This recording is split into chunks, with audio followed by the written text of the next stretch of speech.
Halo pemirsa, kembali bersama saya Wiki Adrian dalam Seputar iNews Siang. Kita awali berita dari Jakarta Selatan. Warga menggerebek ruang bawah tanah sebuah pertokoan di Permata Hijau yang diduga menjadi tempat pesta sesama jenis.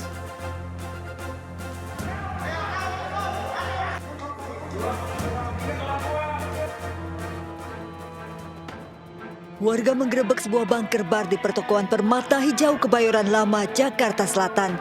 Saat didatangi di lokasi didapati 25 pemuda sesama jenis. Penggerebekan karena warga menduga lokasi ini menjadi tempat pesta pemuda sesama jenis.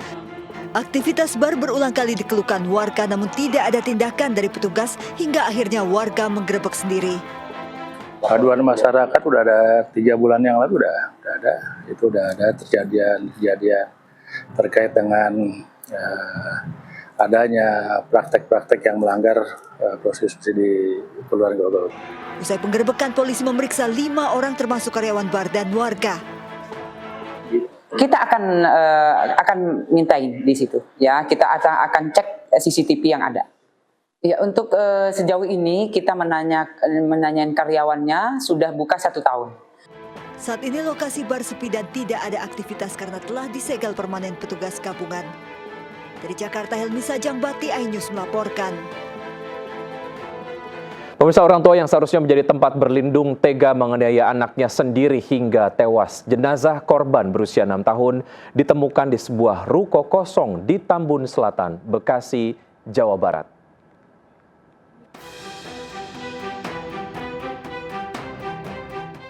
Sungguh malang nasib bocah laki-laki di kawasan Kalimalang Indah, Tambun Selatan, Kabupaten Bekasi ini. Bocah berusia 6 tahun ini ditemukan tidak bernyawa di sebuah ruko kosong. Bocah berusia 6 tahun ini ditemukan tidak bernyawa di sebuah ruko kosong dalam kondisi mengenaskan.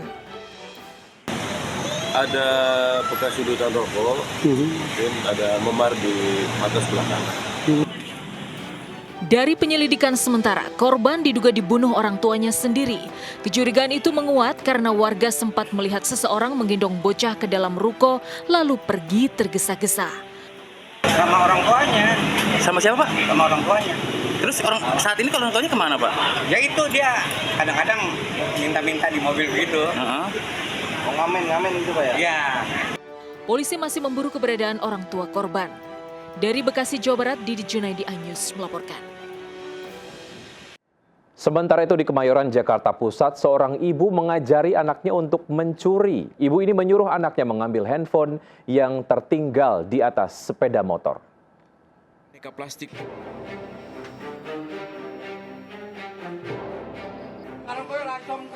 Seorang ibu dan anak perempuannya berbelanja di toko aneka plastik di Jalan Kebon Kosong, Kemayoran. Pelaku menyuruh anaknya mencuri handphone tertinggal di dashboard sepeda motor di sebelahnya. Agar tidak mencurigakan, pelaku sempat meminta anaknya membeli barang seharga Rp2.000. Remaja 15 tahun di Ponorogo, Jawa Timur melakukan pencurian di 3 lokasi. Dalam sebulan, pelaku telah 40 kali mencuri di lokasi berbeda. Kesal pada ulah pelaku, warga menghakimi pelaku hingga babak belur. Meski di bawah umur, pelaku tetap dijerat dengan pasal pencurian dengan pemberatan. Tim kontributor melaporkan. Pemirsa, ingatkan putra dan putri Anda untuk tidak mudah percaya pada orang tak dikenal. Tergiur tawaran pekerjaan, pelajar SMP di Makassar dijadikan jaminan di sebuah konter handphone.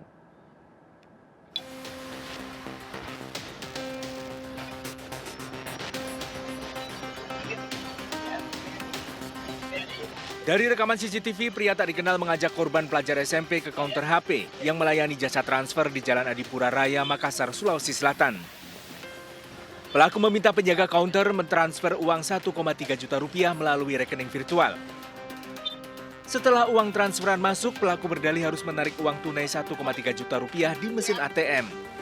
Agar pemilik counter percaya, korban diakui pelaku sebagai anaknya. Korban diminta menunggu di counter tanpa menyadari dirinya dijadikan jaminan oleh pelaku. Korban tergiur ajakan pelaku karena dijanjikan pekerjaan mengangkut barang dengan upah Rp50.000. Di mana orang itu menitipkan anak itu bahwa anak ini seakan-akan anak itu adalah anak daripada pelaku. Seperti itu. Sehingga pemilik konter ini percaya dan mentransferkan uang sebanyak 1.300.000 kalau tidak salah. Polisi menyelidiki identitas pelaku dari rekaman CCTV. Dari Makassar, Sulawesi Selatan, Muhammad Nurboni, iNews melaporkan. Pemirsa, tidak semua siswa bisa menikmati makan siang bergizi gratis. Berada tak jauh dari Jakarta, sebuah madrasah di pelosok Lebak, Banten belum tersentuh program ini. Padahal kondisi 150 siswanya tidak mampu. Pelaksanaan program makan siang bergizi di Sorong, Papua Barat Daya bahkan terpaksa ditunda. Menu sarapan. Makan siang bergizi di Sidoarjo, Jawa Timur, menu makanan yang diterima siswa ternyata belum lengkap. Sejumlah siswa mengeluhkan tidak menerima sayur dalam paket makan siang bergizi. Salah satunya di SMA Muhammadiyah. Porsi nasi juga dinilai siswa terlalu sedikit. Kurang dikit. Apa Kak? Kurang nasinya. Kurang nasi. Selain itu kayak 4 sehat 5 sempurna ada semua. Sayur? Sayurnya tadi tidak ada. 687 paket makan siang bergizi dibagikan di SDN 4 Jati Asih, Kota Bekasi, Jawa Barat. Untuk menjaga sterilisasi, siswa diminta membawa sendok dan garpu masing-masing.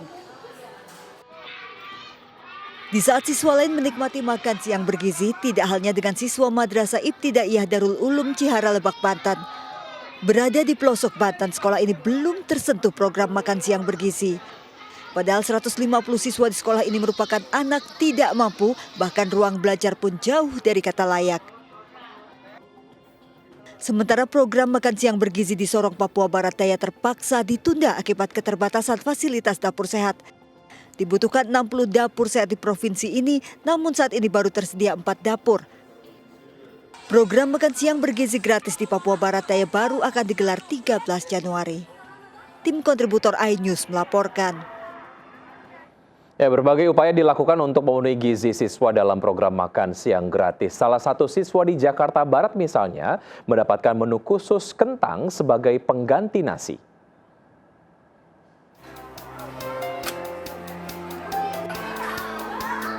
Menu khusus makan bergizi gratis diberikan kepada salah satu murid Sekolah Dasar Negeri 15 Lipi, Palmerah, Jakarta Barat. Pihak sekolah mengganti nasi dengan kentang karena sang murid sejak kecil tidak terbiasa makan nasi. Pihak sekolah mengajukan menu khusus tersebut berdasarkan hasil pengamatan saat uji coba makan gratis. Siswa tersebut tidak memakan nasi yang disajikan. Pengiriman semua sama normal, makan nasi itu sih ternyata anak tidak dimakan. Kemudian setelah dilihat riwayatnya anak tersebut tidak makan nasi, maka kita konfirmasi ke dapur, maka diberikan pengganti kentang. Sementara itu siswa lainnya mendapatkan menu makan bergizi gratis berupa nasi, ayam teriyaki, tumis buncis, dan buah. Pembagian paket makanan untuk murid SD dilakukan 2 gelombang. Murid kelas 1, 2, dan 3 makanan diberikan pada pukul 8 pagi. Sementara untuk murid kelas 4, 5, dan 6 makanan diberikan pada pukul 11. Selain SD Negeri 15 Lipi, Palmerah, terdapat 10 sekolah lain di Kota Jakarta Barat yang menerima program makan bergizi gratis. Dari Jakarta, Miftahul Gani, iNews melaporkan. Ya, sementara itu berkurangnya anggaran makan siang gratis dari Rp15.000 menjadi Rp10.000 membuat para koki harus memutar otak untuk menentukan menu makanan. Lalu dengan budget Rp10.000, apakah kebutuhan gizi anak terpenuhi?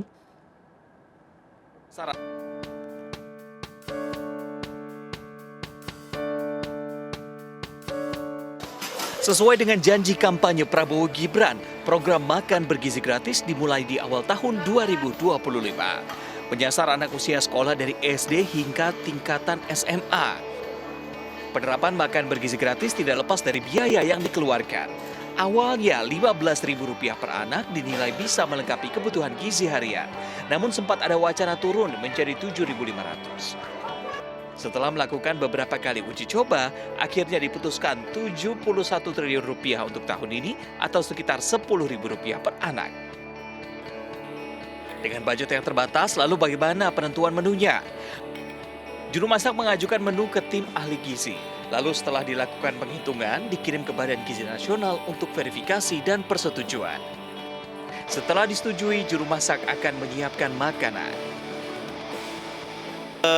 kita pinter-pinter mensiasati menunya, karena ya memang harga fluktuatif, terutama harga daging, ayam, ikan, atau telur gitu. Jadi kami memang selalu koordinasi dengan tim ahli gizi supaya makanan yang kita sajikan adalah makanan yang berkualitas baik, segar, terus dijamin keamanan secara kalori ataupun secara gizinya.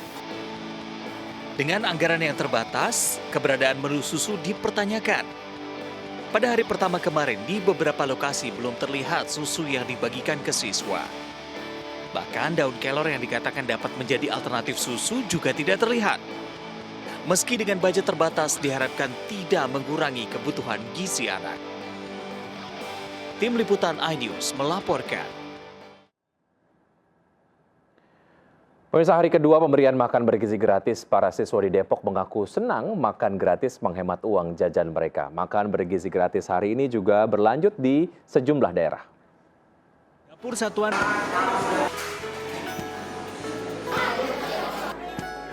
Dapur Satuan Pelayanan Pemenuhan Gizi SPPG Cilangkap Tapos, Kota Depok mengolah sekitar 3.000 porsi makan bergizi gratis. Menu berupa nasi, ayam, sayur tumis, dan buah jeruk akan didistribusikan ke sejumlah sekolah.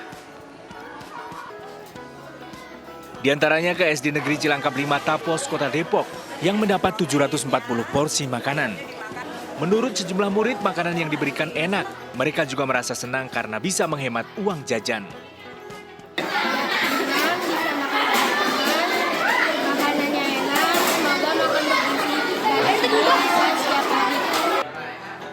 Murid SD Negeri 1 Sigaluh, Banjarnegara, Jawa Tengah juga antusias menerima makan bergizi gratis. Menu nasi, ayam, capcay, tempe, dan buah semangka cukup menggugah selera.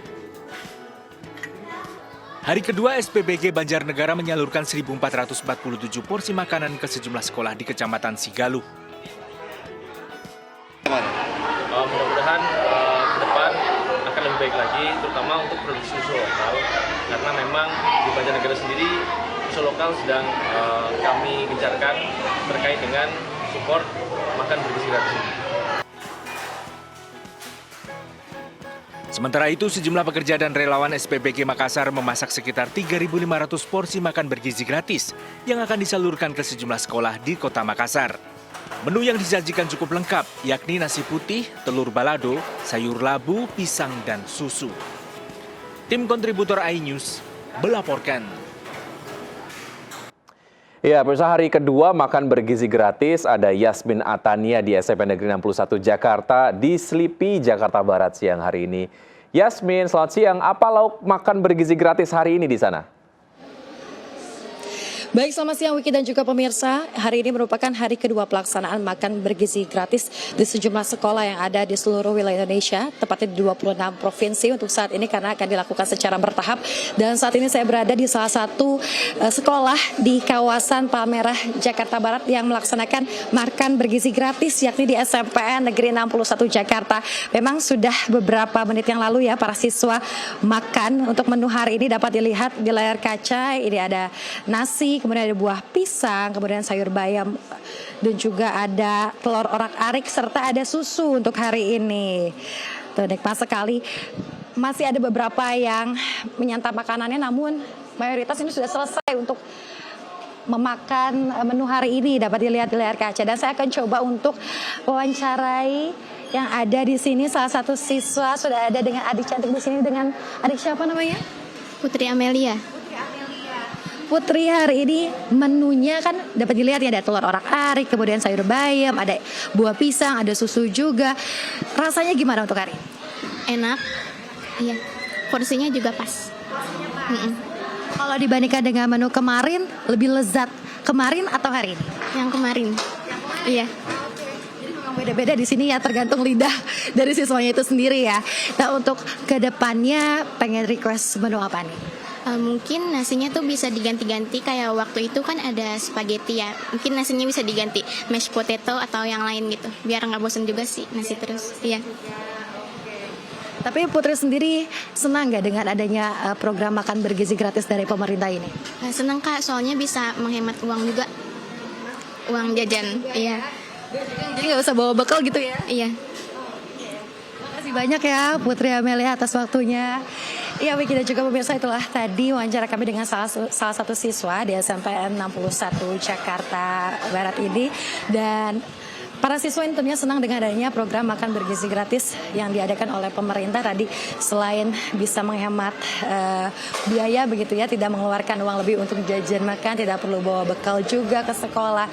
Dan juga senang dengan sajian-sajian masakan yang dihadirkan setiap harinya, tentunya dengan rasa dan cita rasa yang enak. Dan diharapkan dengan adanya program makan bergizi gratis ini, tujuan dari Presiden Prabowo Subianto untuk generasi Indonesia Emas 2045 dapat tercapai. Sekian, Wiki. Terima kasih atas informasi yang Anda sudah sampaikan. Selamat bertugas kembali. Pemirsa, di tengah tingginya kebutuhan daging sapi untuk makan bergizi gratis, peternak di sejumlah daerah resah dengan merebaknya wabah penyakit mulut dan kuku atau PMK. Tak hanya soal keamanan daging sapi, kerugian hingga triliun rupiah mengancam peternak. Di pasar hewan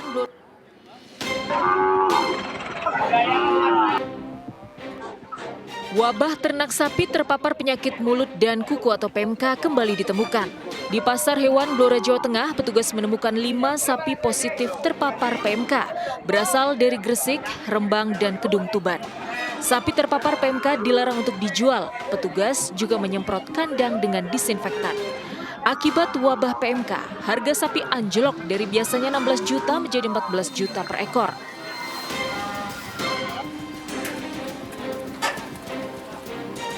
Imbas wabah PMK, penjualan sapi di sejumlah daerah pun anjlok.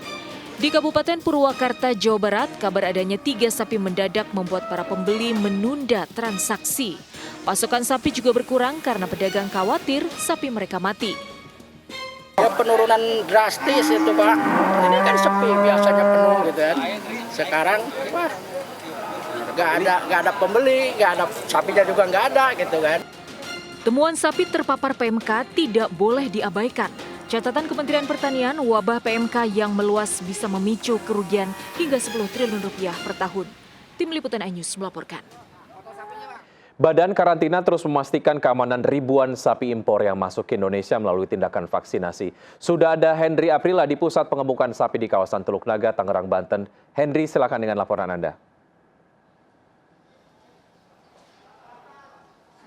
Ya, baik Wiki dan juga pemirsa. Kalau misalnya mengingat penyakit PMK atau penyakit ternak yang menular, terkhusus untuk sapi, ini salah satunya hewan yang ada belakang kami saat ini Badan Karantina Indonesia melakukan pemantauan di PT Tanjung Unggul Mandiri, di mana sapi-sapi ini merupakan sapi import yang masuk dari Australia ke Indonesia. Kemudian kalau kami lihat tadi pemantauan kami, Badan Karantina Indonesia melakukan vaksinasi yang dimana memang tujuannya untuk menghindari penyakit penyebaran dari PMK sendiri ataupun LSD dan juga Brucella, di mana memang penyakit-penyakit tersebut ini sangat berpengaruh sekali untuk hewan-hewan ternak yang ada di sini. Salah satunya sapi, ini menurunkan berat badan, kemudian juga akan menimbulkan penyebaran penyakit untuk manusia dan juga hewan ternak sendiri.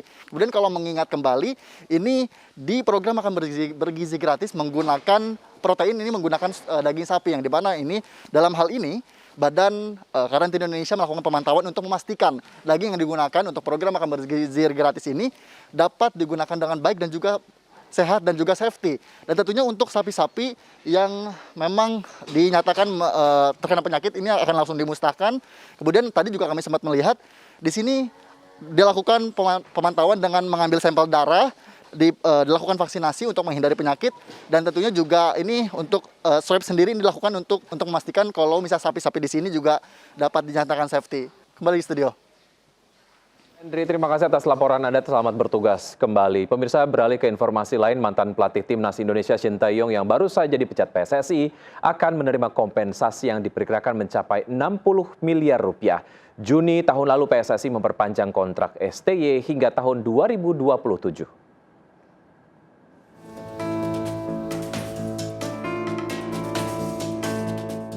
Dari pemecatan Shin Tae-yong, PSSI dipastikan harus membayar sejumlah kompensasi.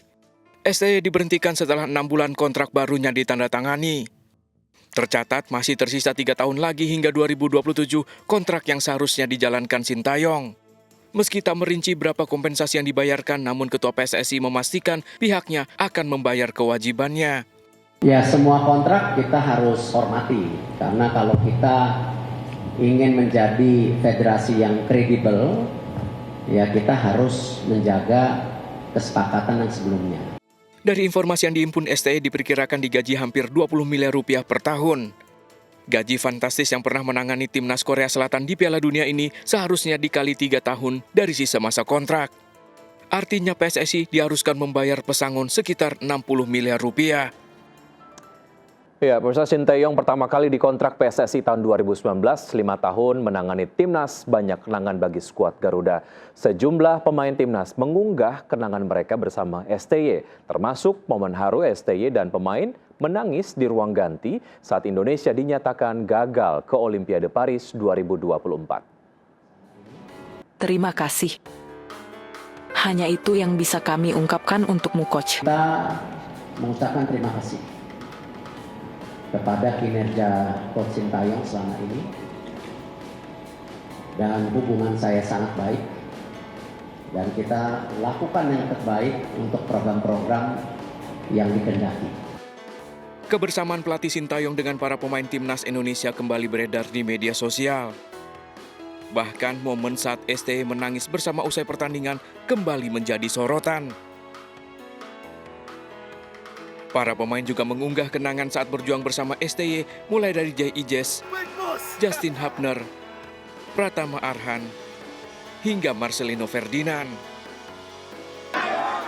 Selama 5 tahun bersama, beragam kejadian sempat rekam dari aksi jahil STY saat latihan, sampai bagi-bagi THR untuk para pemain dan staf.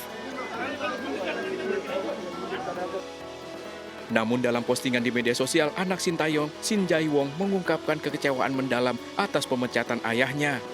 Shin Tae-yong dinilai telah memberikan kontribusi besar terhadap kemajuan timnas Indonesia. Sejumlah kenangan usai pertandingan pun dipajang oleh para pemain timnas Indonesia. Kamsa Hamida, Coach Shin Tae-yong. Penolakan penunjukan Patrick Kluivert sebagai kandidat pelatih timnas terus menggema. Mantan pemain Barcelona itu punya nama besar sebagai pemain, namun karirnya sebagai pelatih masih diragukan. Di luar lapangan, Kluivert pernah terjerat hutang judi lebih dari 16 miliar hingga ugal-ugalan saat berkendara. Sementara itu, mantan pelatih timnas Belanda, Louis van Gaal, dikabarkan tidak bersedia menjadi direktur teknik PSSI. Dari total asisten yang sudah masuk namanya ada 2, benuanya Eropa, negaranya sudah pernah berlatih timnas sebelum Pak, negaranya Belanda. Calon pengganti Shin Tae-yong di kursi pelatih timnas Indonesia mulai menunjukkan titik terang. Kandidat disebut berasal dari Belanda, merupakan mantan pemain yang syarat pengalaman. Sosok calon pengganti pun tertuju pada Patrick Kluivert. Bahkan Erick Thohir disebut telah bertemu dan mencapai kesepakatan dengan Kluivert. Rencananya Kluivert akan tiba di Jakarta pada 11 Januari dan akan diumumkan pada 12 Januari sore. Namun dari sosoknya beragam isu miring pun dialamatkan pada mantan pemain Barcelona dan juga AC Milan ini. Selain Kluivert, nama Louis van Gaal juga disebut akan mengisi posisi direktur teknik. Terima kasih Anda masih bergabung bersama kami. Pemirsa, kecanduan judi online, seorang polisi di Pemalang, Jawa Tengah melakukan penipuan hingga 900 juta rupiah dengan modus penerimaan anggota Polri. Tersangka juga akan menjalani sidang etik.